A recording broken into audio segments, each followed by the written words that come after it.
Assalamualaikum warahmatullahi wabarakatuh. Perkenalkan, nama saya Muhammad Aksel Arya Paska dengan NIM 13012045553 dari kelas IF4406.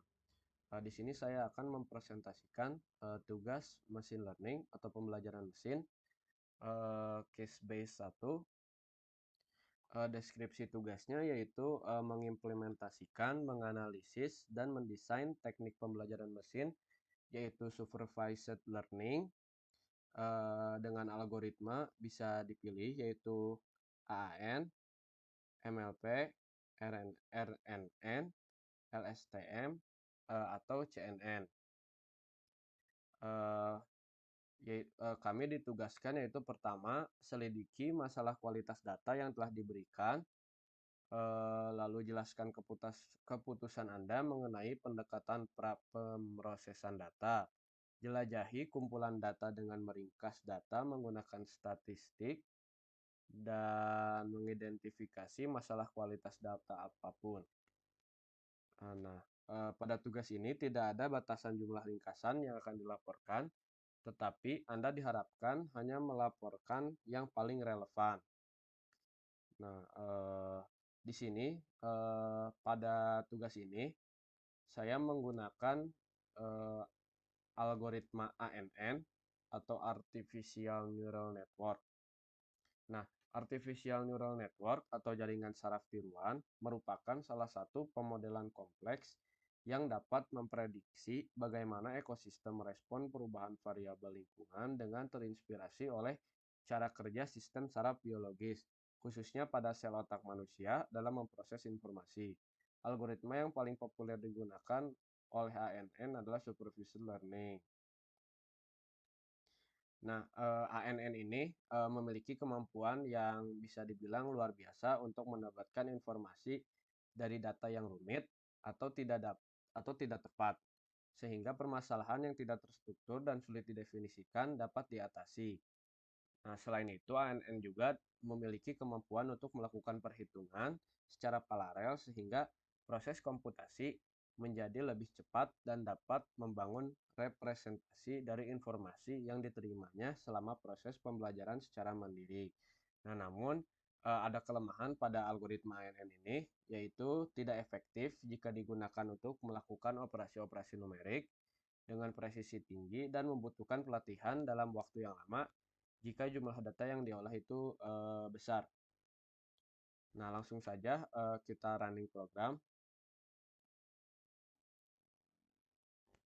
Nah, pada tugas ini eh, saya bernim ganjil, jadi filenya itu audit risk.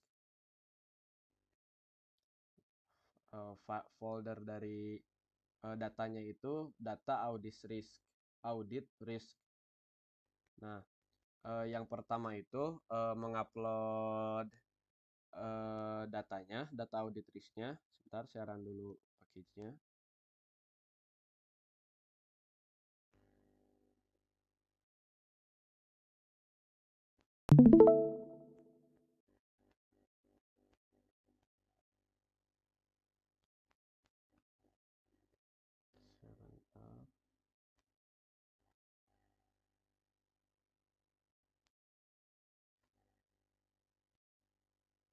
Sebentar. Nah, audit risk.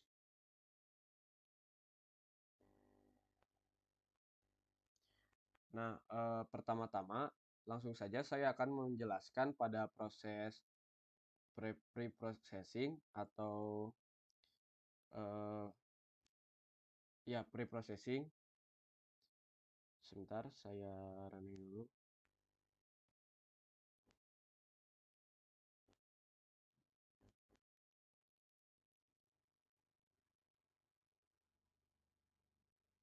Nah, pre-processing data ini eh, saya melakukan pertama itu pembersihan data, lalu perubahan data. Nah, pada pembersihan data itu eh, pertama-tama itu mencari data yang nol atau yang kosong menggunakan fungsi isNull. Nah, didapat yang kosong itu adalah money value.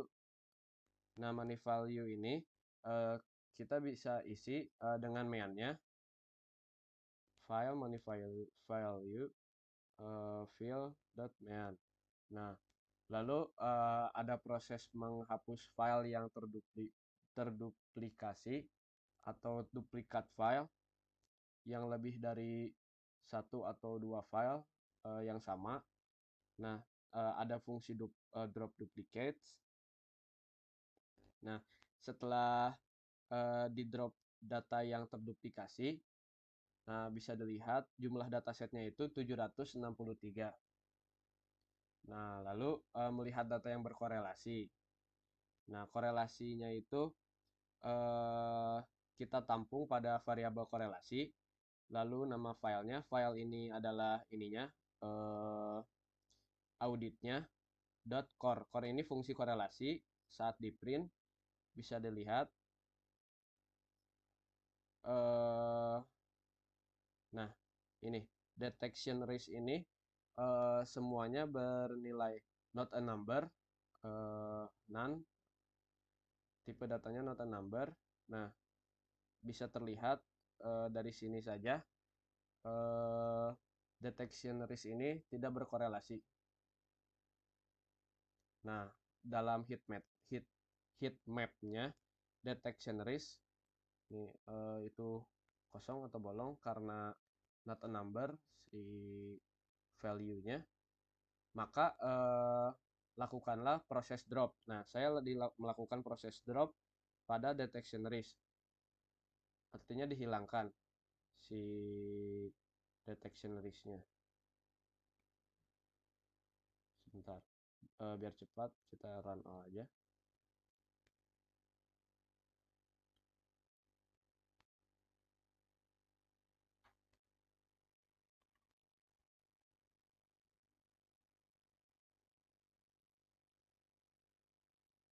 Nah, ini kan sudah di drop. Nah, kalau kita run lagi, maka file maaf si data detection risk-nya akan hilang karena sudah di drop. Sambil menunggu lalu melihat value yang uh, tipenya itu bukan float atau number. Nah, dalam data location ID kita periksa di print before log ID ini itu sebelum location ID dihapus atau ditiadakan si value yang tidak integer. Sebentar, ini error.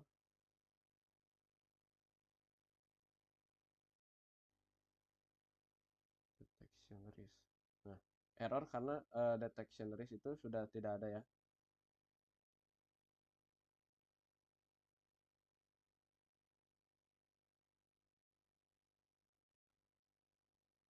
Nah, bisa dilihat detection risk-nya hilang.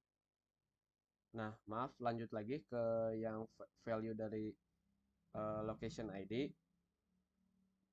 Nah, sebelumnya saya sudah cek satu-satu dari sektor score, para A, skor A, dan sampai ke risk. Itu mereka value atau tipe data masing-masing dari value-nya itu kebanyakan, tidak kebanyakan, semuanya bernilai float. Nah, maka tidak perlu dilakukan drop. Maaf, maka tidak perlu dilakukan perubahan data. Nah, untuk yang location ID ini dapat dilihat terdapat data uniknya ini ada yang string atau char atau karakter, yaitu Loharu, Nuh, dan Savidon. Nah, kita ubah dulu, maka file location ID tidak sama dengan Loharu, Savidon, dan Nuh. Nah, maka after log ID ini setelah dihilangkan si Loharu Savidon dan Nuh-nya bisa dilihat semuanya bertipe data float. Nah, setelah itu nah dapat dilihat semuanya bertipe data float. Nah, langsung ke train. Nah, dilakukan drop pada audit risk. Ini audit risk. Nah, lalu nanti akan ada proses penggabungan. Nah, oh maaf, bukan penggabungan, pemisahan atau split. Nah, X drop file itu yang berisi audit risk di drop, lalu drop risk pada aksi satu. Nah, Y-nya juga berisi drop file yang risk.